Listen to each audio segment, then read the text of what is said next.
Alhamdulillahirabbil alamin.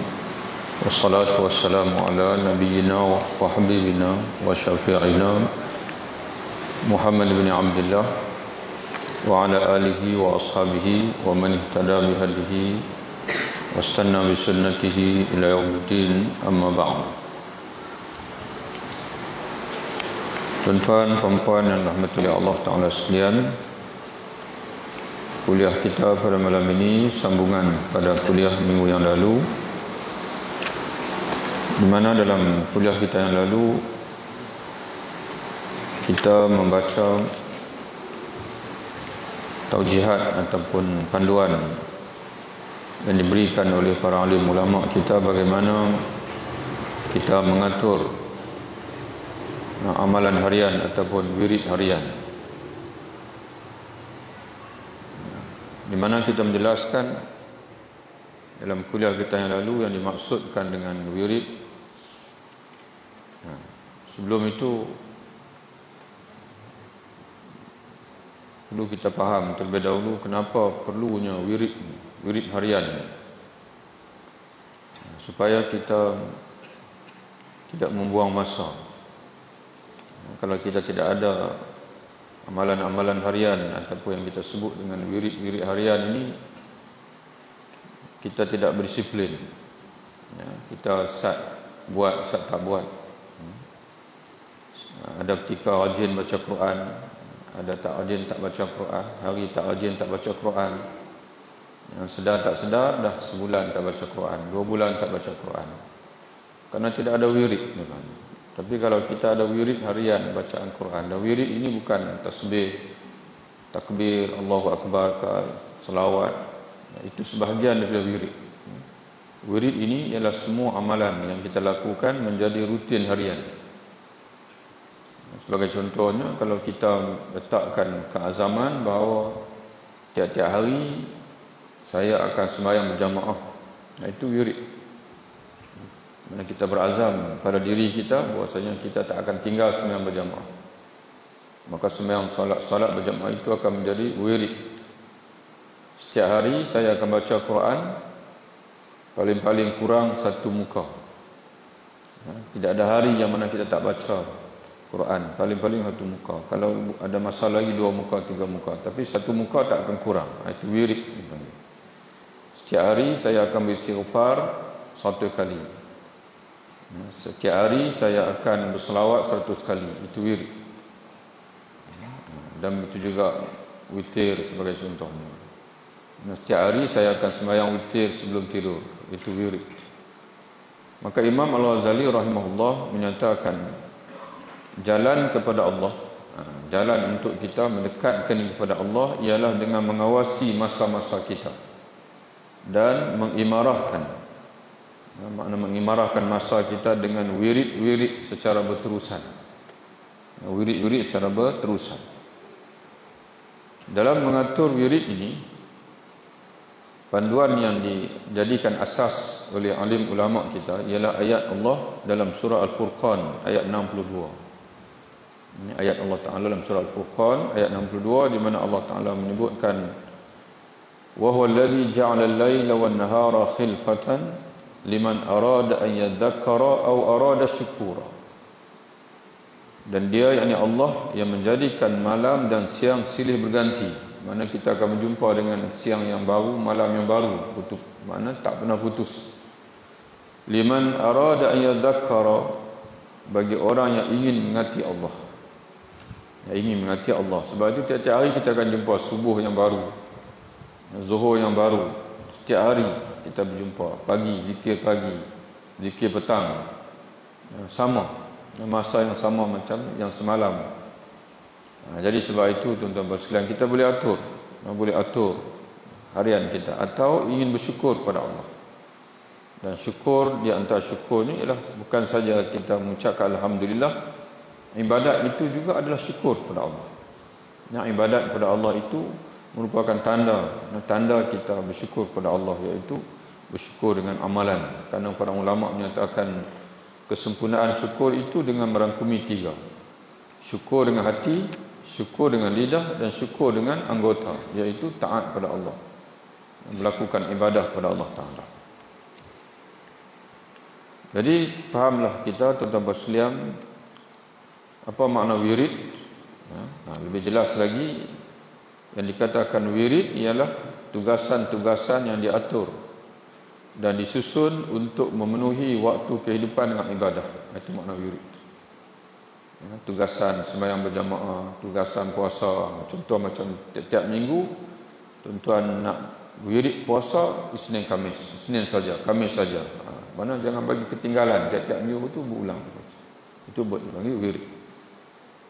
Kalau saat buat, saat tak buat, itu dapat pahala insya-Allah, tapi dia tak jadi wirid. Dia jadi ikut mood lah. Ikut semangat. Tak ada semangat tak puasa. Tunggu puasa Ramadan.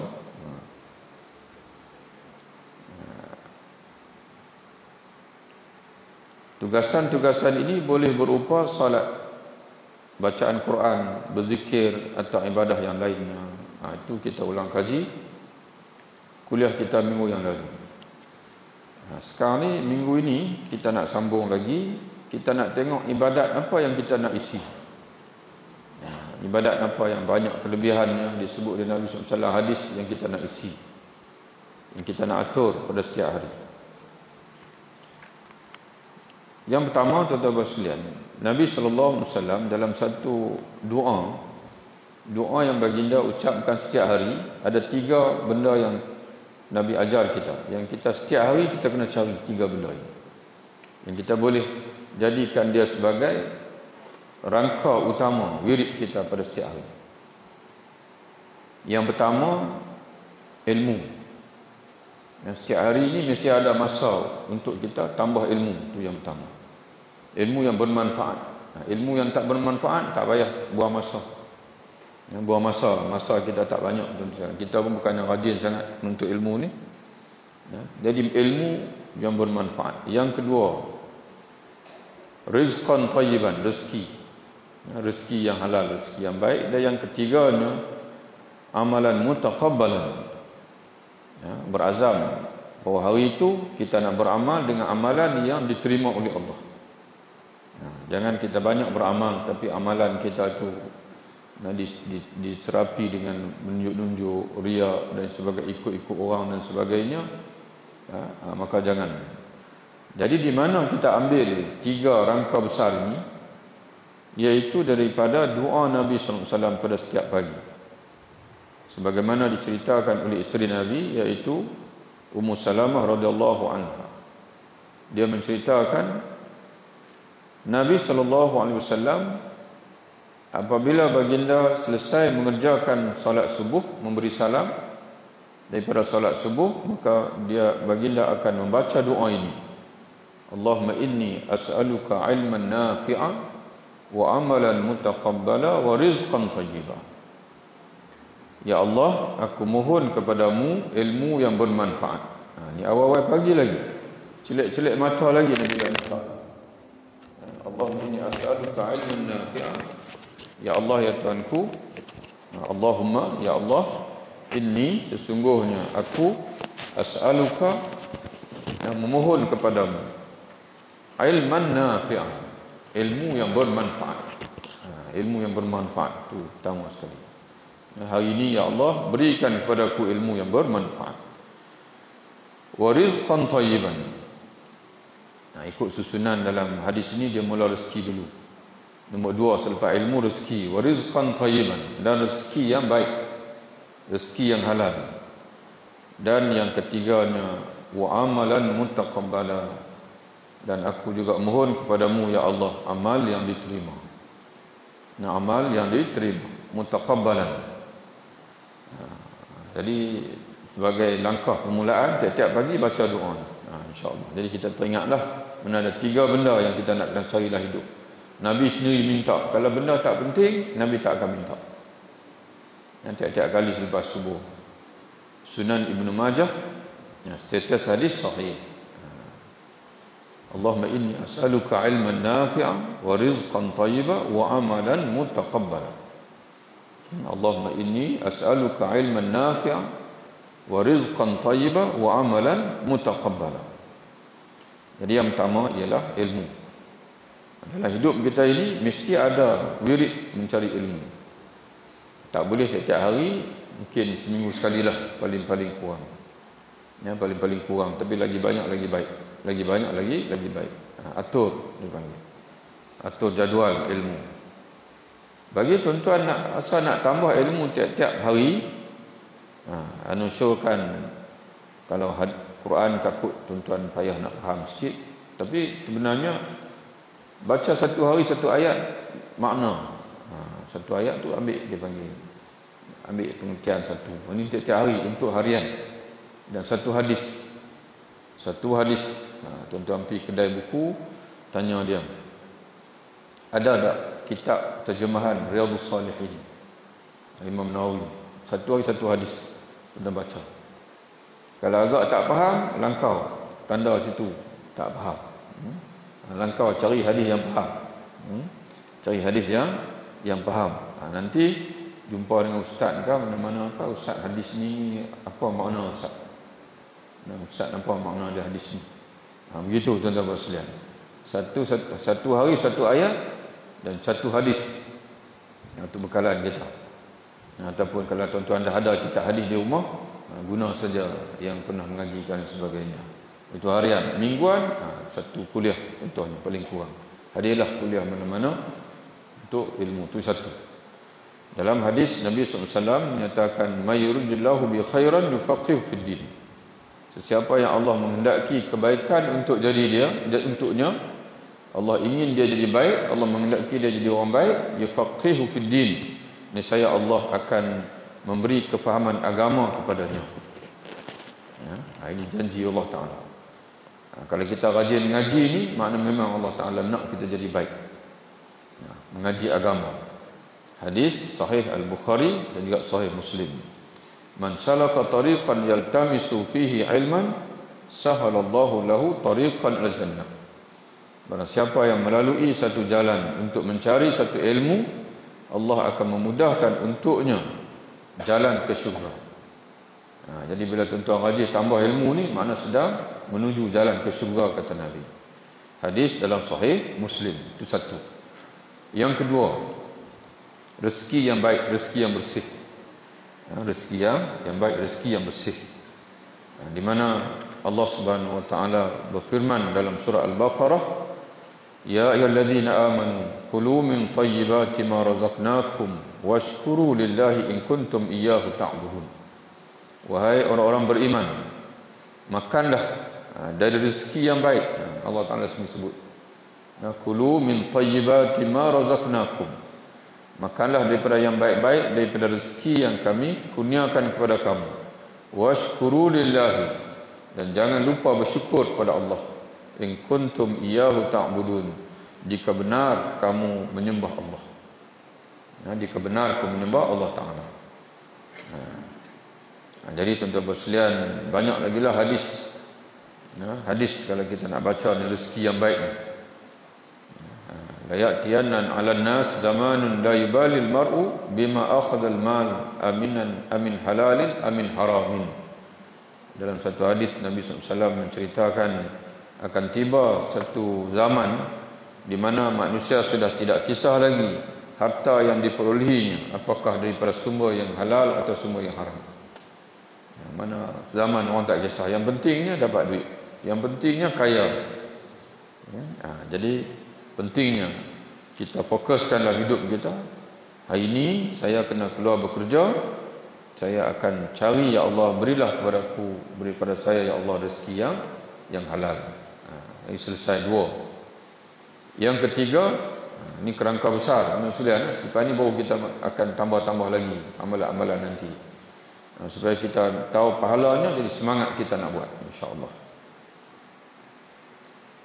Amalan yang diterima oleh Allah, amalan mutaqabbalah. Kata alim ulama kita, dua saja syarat yang kita nak pastikan supaya amalan kita tu diterima oleh Allah Ta'ala. Yang pertama, amalan yang kita nak buat itu ialah amalan yang diredai oleh Allah. Itu yang pertama sekali. Itu tentulah sembahyang, puasa, dan sekalian yang menepati. Sebab tu kita kena baca hadis-hadis tentang kelebihan-kelebihan amalan. Nah, Nabi sebut buat ini, baca ini, semayang ini, puasa ini. Maknanya pahala. Bila Nabi sebut pahalanya itu menunjukkan diredai oleh Allah. Karena Allah tak redha, dia tak akan bagi pahala. Kalau Allah tidak redha, nescaya dia tak akan bagi pahala. Dan amalan itu mesti dibuat tepat. Kalau solat dia ada rukun 13, dia ada sunat. Kalau angkat tangan pula, macam mana Rasulullah angkat tangan? Sebab kita nak pahala daripada Allah. Bila Nabi sebut begitu, kena buat begitu. Ada hadis sebut angkat sentan dengan telinga, ada sebut sentan dengan bau. Angkat takat perut saja tak ada. Angkat lebih sampai belakang, lebih bertelinga pun tak ada juga. Macam Superman ke tak ada. Bengkok tangan pun tak ada. Ibadat dan tanpa sekalian bukan main-main. Bukan boleh ikut gitu. Itu kena mengaji. Dan kita mazhab Syafi'i, mana mengajilah. Kalau sekalipun mungkin kita kata tak berpeluang, kita kata nak mengaji cara hadis tu, tengok macam mana ulama dah simpulkan. Ya, mazhab Syafi'i sentan dengan telinga. Kemudian kat letak tangan pula macam mana. Jadi begitu tuan-tuan sekalian. Jangan ikut dan kita saja. Acuh tak acuh. Kemudian selagi kita sihat, duduk tahiyat pun duduk iftirah sebagai elok. Ni duduk bersilang kaki contohnya. Walaupun ustaz, saya tengok ustaz pun buat macam tu juga. Duduk bersilang kaki. Duduk iftirah bukan macam tu. Duduk iftirah sini dipanggil tapak kaki kanan tu ditegakkan. Setakat bolehlah, tapi dah kaki pun keren, tegak-tegak patah terus. Tak main sembahyang terus. Tak ada siapa suruh. Mana ni yang muda-muda ni mampu. Kemudian punggung letak atas hamparan kaki kiri. Itu iftiras. Hujung tahiyat akhir pula tawaruk. Jadi macam itulah tuan-tuan sekalian. Tahiyat pun sama. Macam tu.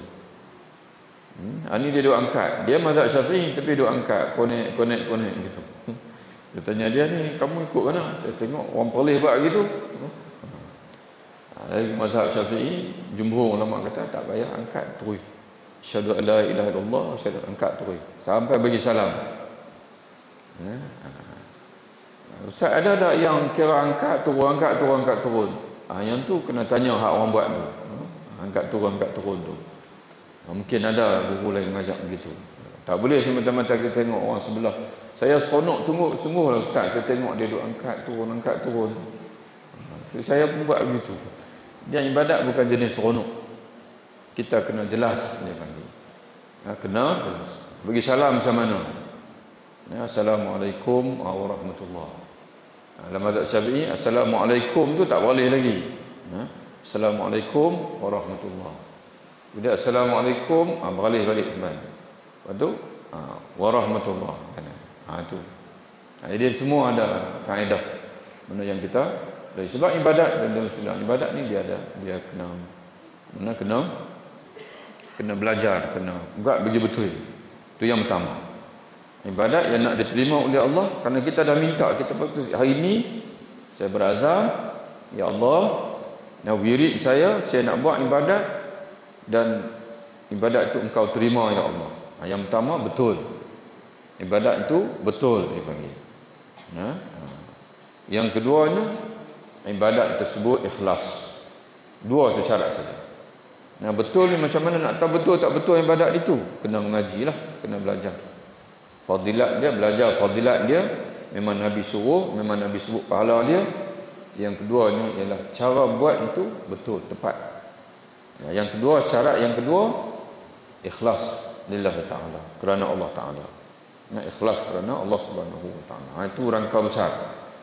Dalam mengatur wirid, fokuskan yang pertama ilmu. Mesti ada masa untuk ilmu. Yang kedua, rezeki, cari rezeki yang halal, yang baik. Dan yang ketiganya, amalan yang diterima oleh Allah. Kena belajar, kena tahu jenis-jenis amalan yang banyak pahalanya. Dan yang kedua, macam mana amalan itu nak dilakukan supaya dia diterima oleh Allah. Kemudian tuan-tuan sekalian, sekarang ni kita tiba masa kita nak sebut amalan satu persatu. Supaya tuan-tuan boleh pilih. Yang boleh pilih yang mana agak-agak serasi dengan tuan-tuan, sesuai, mampu dibuat. Mula-mula sekali tuan-tuan sekalian, dalam mengatur wirid harian ini, kena bagi penumpuan kepada yang fardu. Itu yang pertama. Yang fardu dulu, bukan tengok yang sunat, yang fardu dulu. Karena dalam hadis yang sebagaimana dicatat dalam Sahih Al-Bukhari, hadis kursi, Allah berfirman, Rasulullah SAW bersabda, sesungguhnya Allah berfirman, wa ma taqarraba ilayya 'abdi bi syai'in ahabba ilayya mimma aftaradtu 'alayhi wa ma yazalu 'abdi yataqarrabu ilayya bin nawafil hatta uhibbah. Kita baca dah minggu lepas hadis ni, tapi kita baca sekali lagi. Kata Allah, mana Allah Ta'ala sini habaq dekat kita, mana dia wahyukan kepada Rasulullah, ya Muhammad, bagi tahu kepada umatmu bahawa aku bagi tahu begini. Apa kata Allah? Tidak ada suatu amalan yang paling aku sukai hamba-Ku melakukannya untuk mendekatkan dirinya kepadaku melebihi dari amalan yang telah aku fardukan ke atasnya.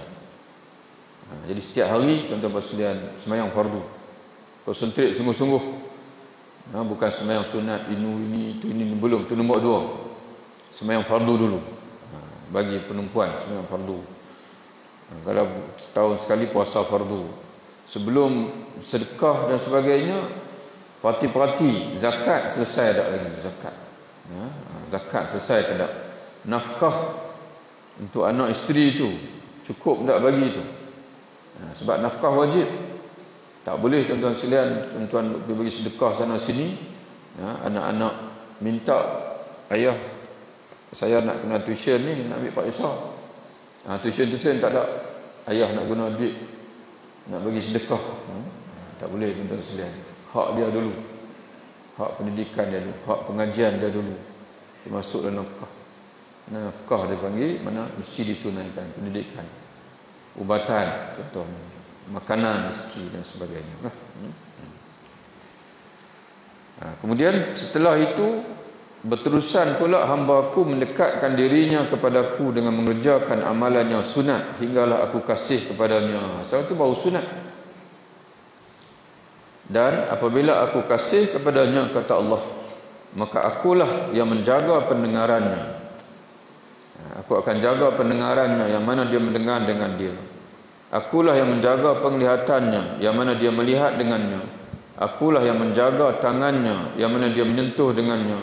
Dan akulah menjaga kakinya ia berjalan dengan dia. Mana Allah Ta'ala akan jaga kita. Imam, salah seorang ulama tuan-tuan sekalian, tak ingat nama dia ni, tapi kisah dia masyhur. Pada ketika dia di usia tua, 90-an umur dia kalau tak silap, tapi masih berulang-alik lagi sembahyang berjamaah, masih dia mengajar lagi, bertongkat, mata tak apa nampak. Satu hari dia balik, dalam perjalanan dia balik ke rumah dia, terjatuh tuan-tuan sekalian dalam gaung, terjatuh. Anak-anak murid pun celapak pergi tuan-tuan sekalian, angkat Tok Guru. Dia kata, mana Tok Guru ni tak tahu patah berapa dah. Tongkat patah, tapi dia tu elok semua, tak ada apa-apa cedera pun. Jatuh elok. Orang pun tanya, Tok Guru ni rahsia apa habaq kat kami, ilmu kebal apa Tok Guru baca? Dia jawab apa tuan sekalian? Apa dia jawab? Dia tak jawab baca ni tuan-tuan sekalian, apa amai ni apa semua. Petua tu mandi air embun subuh ke apa ke. Dia jawab apa? Dia kata, hazil jawarih hafiztuha mundu sirari. Anggota aku ini aku menjaganya kerana Allah sejak aku kecil. Mana anggota aku ni tidak pernah melakukan maksiat kepada Allah, kepada Allah, dan pada ketika aku tua ini dialah yang jaga aku. Dia jawab begitu. Ketika aku tua ini dialah yang jaga aku. Dia jawab begitu. Itu tuan-tuan sekalian, ingat balik kita dah baca dah sebelum ni. Banyak kali kita baca hadis Rasulullah, satu baris tak sampai, dan Nabi sebut petua kat kita, ihfazillah yahfazka. Jagalah Allah, Allah akan jaga kamu. Itu rahsia dia. Jagalah Allah, Allah akan jaga, Allah akan jaga kamu.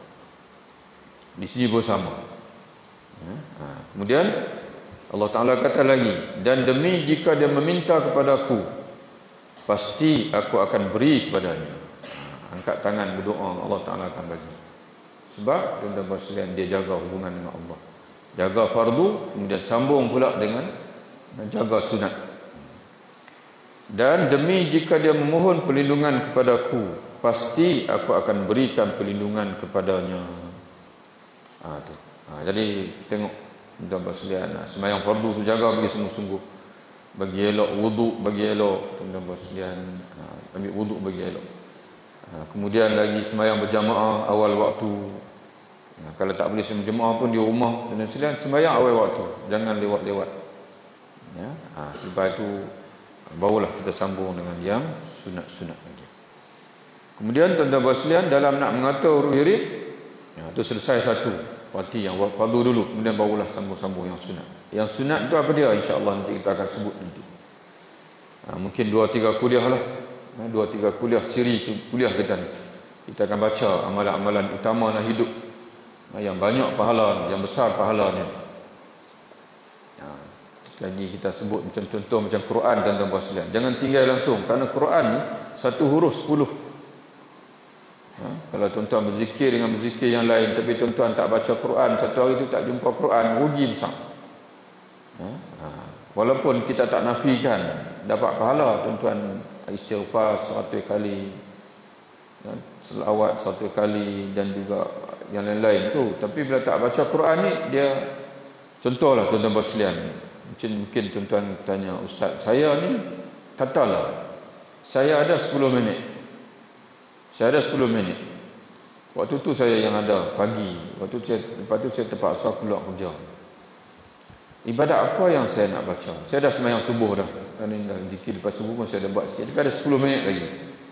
Bagi pandangan anak tuan-tuan sekalian, baca Quran. Baca Quran. Karena kalau tuan-tuan sebut subhanallah, subhanallah, subhanallah, dia bagi subhanallah tu 10. Mana kalau 100 kali 10 kali tuan-tuan subhanallah, mana 100. Tapi bila tuan-tuan baca Quran, satu huruf 10. Satu huruf 10. Bismillahirrahmanirrahim saja tu dah 150 lebih. Kalau Fatihah saja tu, qul huwallah 3 qul huwallah. Qul huwallah tuan-tuan sekalian, 10 10 10 tambah lagi ekstra 3 qul huwallah, satu Quran. Jadi begitu tuan-tuan sekalian. Lepas tu kalau ada masa baru sambung yang lain. Itu kalau ada ustaz-ustaz lain bagi pandangan lain itu, wallahu a'lam lah. Tapi bagi anak sendiri 10 minit, kalau ibadat lain maka pandangan anak itu Quran. Dalam masa 10 minit itu insya-Allah tuan-tuan boleh dapat 1 muka, 2 muka Quran, bergantung pada kelancaran baca. Kemudian bila beramal nak mengatur wirid ni, jangan tamak. Nak buat yang ni, lalah kali esok tak buat apa langsung. Maka mengikut kemampuan dan istiqamah. Itu yang paling penting. Ikut kemampuan dan istiqamah. Karena Nabi pesan dalam hadis, Nabi kata al-qasda tablughu. Sederhana kata Nabi. Sederhana nescaya kamu akan sampai. Tapi kalau buat banyak sangat nak buat, berat tuan-tuan sekalian, tak sampai, tak boleh istiqamah. Saya berazam tiap-tiap hari saya nak baca 1 juzuk Quran. Saya nak khatam tiap-tiap bulan, saya nak khatam Quran sebulan sekali. 1 juzuk ni tuan-tuan sekalian, kalau tuan-tuan tak biasa baca Quran, dia memerlukan masa sejam. Takut hari ni boleh takut. Lepas esok duduk tunggu sejam tak dapat sejam. Dia kata tak apalah, esok hari ni cuti sat hari ni. Esok cuti lagi, besok cuti lagi. Tapi mana tuan-tuan ambil tak apa. 1 muka dulu. 1 muka. Berazam tiap-tiap hari saya tak akan kurang 1 muka. Kemudian bila baca Quran, rasa macam ada masa lagi lah, seronok dah pula. Tak apa, sambung 2 muka. Seronok lagi, sambung 3 muka. Tapi jangan azam awal itu tiap-tiap hari saya berazam 1 juzuk. kemudian tak boleh istiqamah, tak sampai cita-cita. Itu istiqamah. Ya ayuhan nas, dalam hadis yang lain Nabi bersabda, wahai sekalian manusia, khudhu minal a'mal ma tutiqun, lakukanlah amalan mengikut yang kau mampu.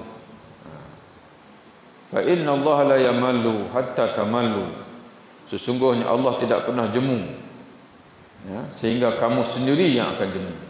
Allah tidak pernah jemu nak mendengar ibadat kamu, sembahyang kamu, Allah tak jemu, tapi takut kamu sendiri yang jemu. Innal ahabbal a'mal ila Allah ma dama wa in qalla. Tengok tentang sekalian, Nabi sebut apa? Sesungguhnya amalan yang paling disukai Allah ialah yang berterusan sekalipun sedikit. Kita baca satu juzuk Quran, kemudian bulan depan pula jumpa. Itu tak berapa baik, walaupun pahala insya-Allah dapat. Berbanding dengan tuan-tuan baca satu hari satu muka saja, esok satu muka, lusa satu muka, tulak satu muka.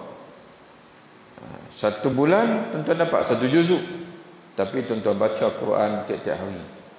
Berbanding tadi ni satu hari baca, lepas tu 29 hari tak baca Quran. Jadi tuan-tuan, Nabi sendiri pun sebut, inna ahabbal a'mal ila Allah ma dama wa in qalla.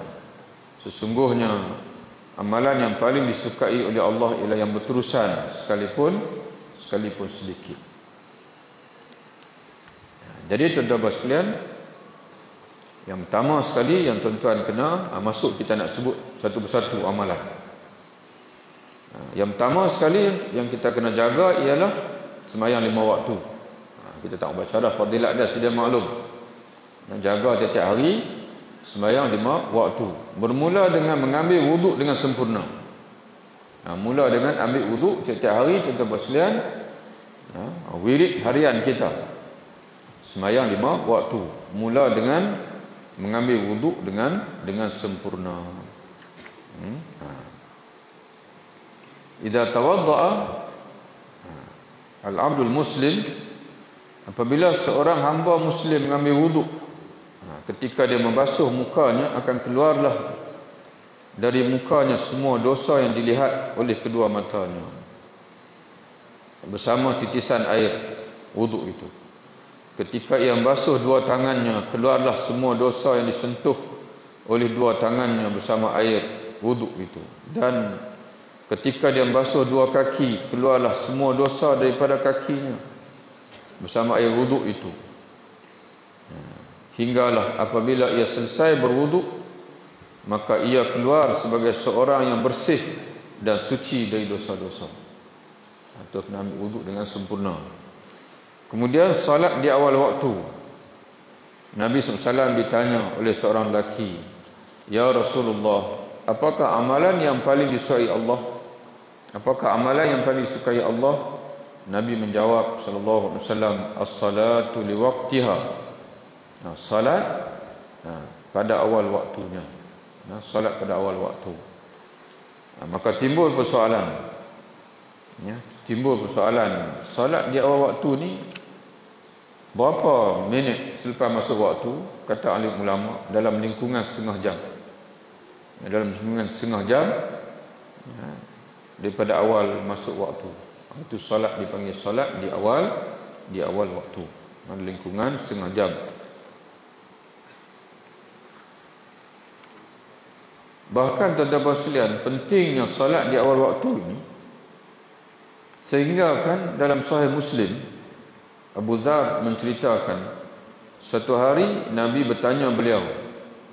Nabi tanya Abu Dzar, bagaimana kamu wahai Abu Dzar, jika kamu hidup di zaman para pemimpin suka melewatkan salat dari awal waktu?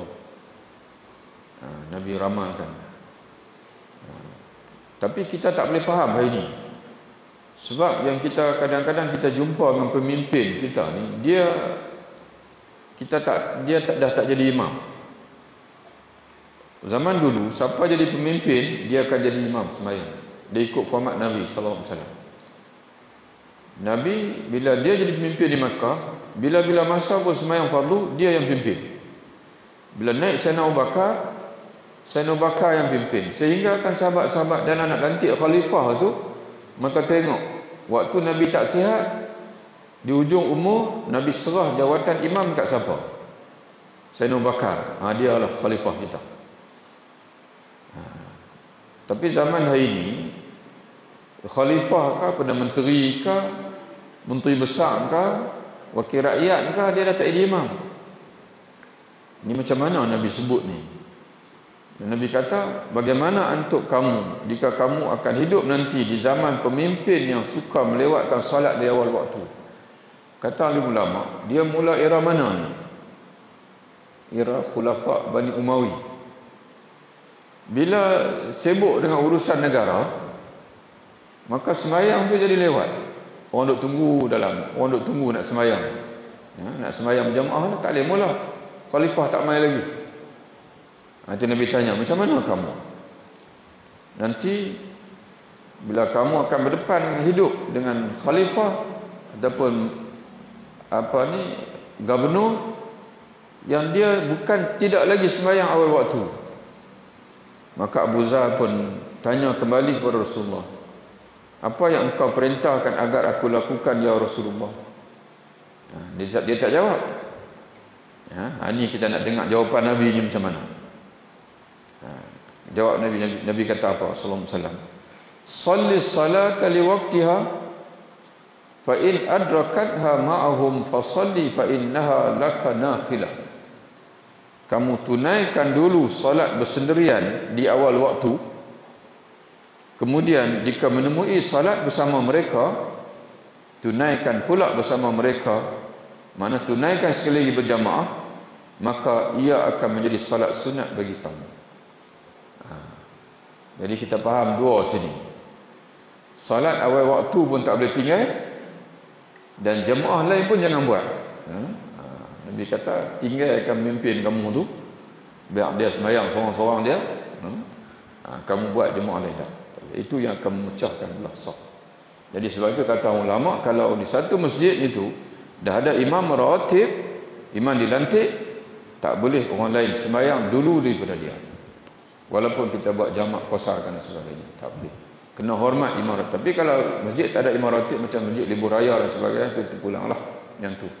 Dia tak ada imam dilantik. Bila imam dilantik, dia lebih aula daripada raja lagi. Raja yang lantik dia lagi. Bila raja lantik dia jadi imam di masjid tu, raja hadir sekalipun, dia lebih utama lagi daripada raja tu. Ni Nabi suruh dua. Sembahyang dulu. Sembahyang awal waktu pun tak boleh tinggal. Sembahyang jemaah pun tak boleh tinggal. Sembahyang dulu, dah tahu dah kata dia sembahyang, dia lewat, tunggu dia, kemudian lagi. Sebab itu kata alim ulama, salat fardu yang sudah sah, bukan sewenang-wenang kita boleh ulang.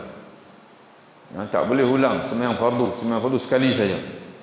Kecuali ada dipanggil masuk dalam hukum-hukum yang dibenak oleh syarak. Di antaranya ialah jika sekiranya kita ulang untuk laku berjamaah, boleh. Sebagai contoh nombor 9 dengan azan dah, kemudian agak orang kata apa, terlewatlah sikit, biasa duduk sembahyang di masjid, terlewat, maka kita pun andaian kita kata, habis dah sembahyang di masjid, kita pun sembahyanglah di rumah seorang-seorang. Kemudian bila keluar daripada rumah, naik kereta, naik motor, lalu masjid, rupanya orang baru nak sembahyang, singgah sembahyang berjamaah pula, boleh. Kerana tadi sembahyang seorang, ni pula sembahyang berjamaah. Tapi kalau tuan-tuan sembahyang seorang, kemudian sembahyang seorang bagi salah ish, tak puas hati lah pula, duk berasa macam tak apa nak khusyuk tadi, tak berasa nak khusyuk, nak sembahyang pula boleh? Tak boleh. Tak boleh. Ditanya kepada Imam Al-Ghazali, macam mana kalau ditanya kepada Imam Al-Ghazali, dan satu dan tak ingat dibaca dalam kitab mana, boleh tak nak sembahyang, saya tak khusyuk sembahyang sah tak, mana rukun semua elok semua, tapi berasa macam tak penuh khusyuk tak banyak. Imam Ghazali kata tak boleh ulang, tampung dengan sembahyang sunat. Tampung dengan sembahyang sunat, banyakkan sembahyang sunat. Tapi kita ni duk berasa khusyuk biasa, tu yang tak tampung.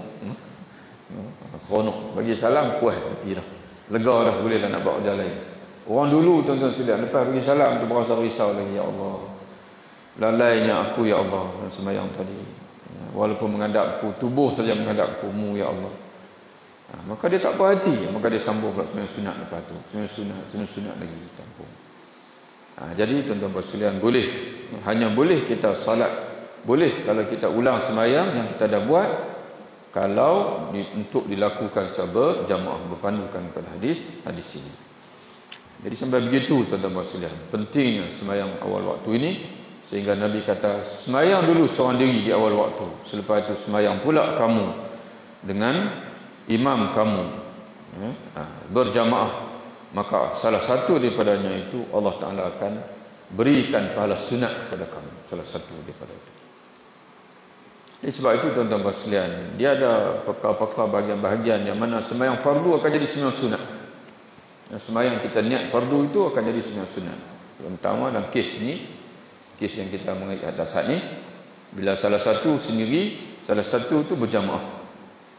Salah satu tu asalnya, kalau yang rajih ulama kata yang pertama tu kekal fardu, dan yang kedua tu Allah Ta'ala bagi sunat.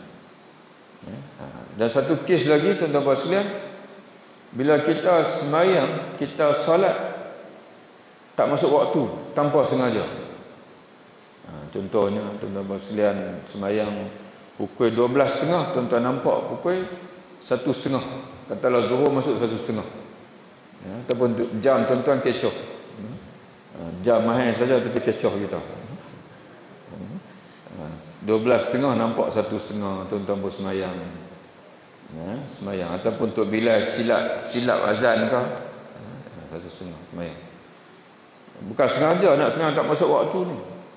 Lepas bagi azan, lepas bagi salam, dengar azan. Dengar azan, tuan-tuan sekalian. Kita pun tengok jam balik. Macam mana boleh baru dengar azan ni? Rupanya baru pukul 12.30 tadi kita sembahyang. Jadi kata ulama, ada ulama kata kita sembahyang tu dengan niat apa? Zuhur. Kalau ada sembahyang zuhur yang kita kena qada, yang tu dikira. Kalau ada sembahyang zuhur kot lah yang kita nak kena qada, yang tu dikira. Sebab sembahyang ni bila jadi qada dia tak ada waktu lagi.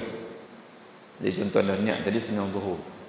Dan zuhur tu tak dikira untuk waktu tu kerana tak masuk lagi. Tapi tuan-tuan kebetulan ada sembahyang zuhur yang nak kena qada, tu dikira sebab tuan-tuan niat zuhur. Dan kalau tak ada, tu dikira sembahyang sunat. Dikira pahala sunat insya-Allah, bukan tuan-tuan sengaja dia panggil, dia sah. Ibadat tu sah, cuma tidak sah untuk fardu. Kerana tak masuk waktu. Fardu semasa tak masuk waktu. Itu kita ceritalah, bukan tak ada kaitan dengan tajuk kita, kita cerita sebagai kata apa? Tambahan ilmu untuk kita. Berapa tuan-tuan sekalian? Berapa je? Tak pukul 9 dah apa? Tak. Okey, berapa? Ya. 8? 1 minit. 8 suku. Masuk waktu dah lah. Wallahu a'lam bishawab. Assalamualaikum warahmatullahi wabarakatuh.